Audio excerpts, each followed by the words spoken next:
They told him he was too much, too emotional, too sensitive, and very much intense. So he learned to swallow his feelings and call it strength. But what if they were wrong?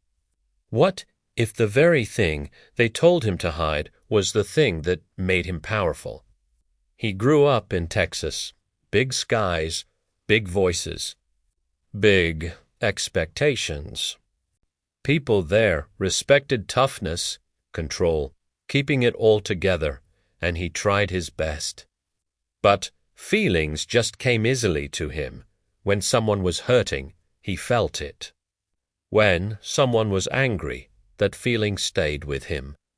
And when something wasn't fair, it bothered him way longer than it should have. At least, that's what they told him.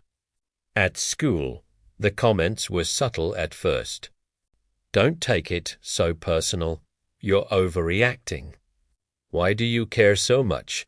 Each time, he'd laugh it off.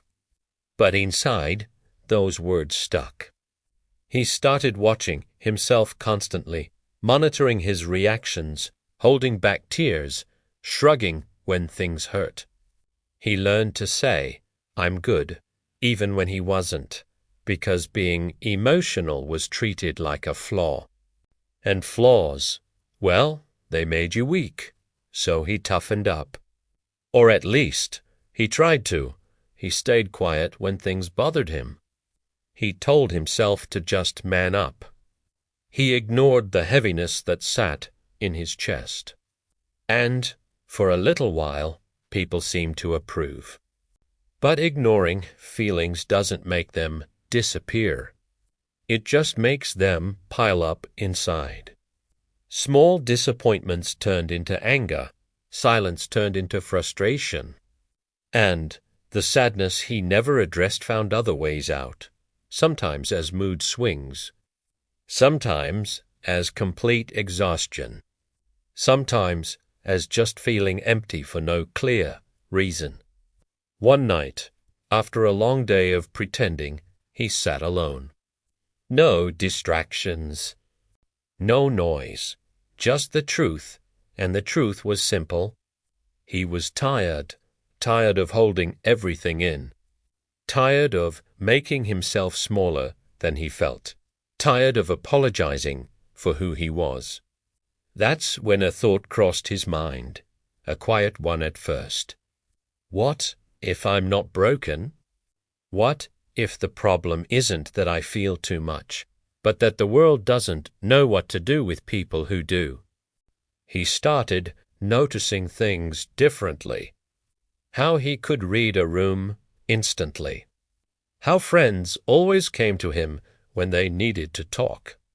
How he could sense when something was wrong before anyone even said a word. These weren't weaknesses. These were skills. He realized sensitivity wasn't about being fragile. It was about awareness, about depth, about connection. It was about caring enough to feel. Insensitive people don't carry less pain.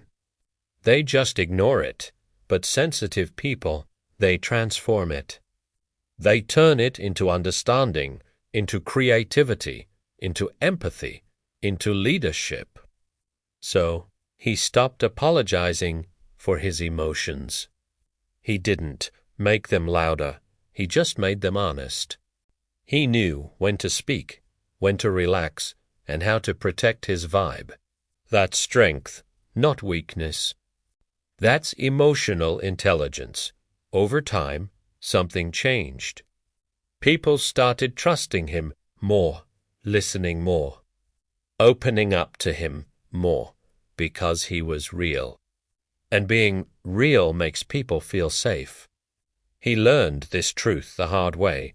The world doesn't need fewer sensitive people. It needs more people who know how to use that sensitivity.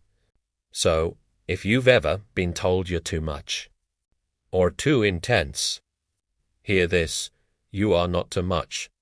You're just feeling in a world that often prefers numbness. Sensitivity is not weakness. its perception, its awareness, its strength with depth. When you learn to guide it, not hide it, it becomes your greatest advantage. Don't ever shrink yourself to fit someone else's discomfort. Grow into who you are. And that voice inside you, the one that feels so deeply, that voice is not your problem. It's your power.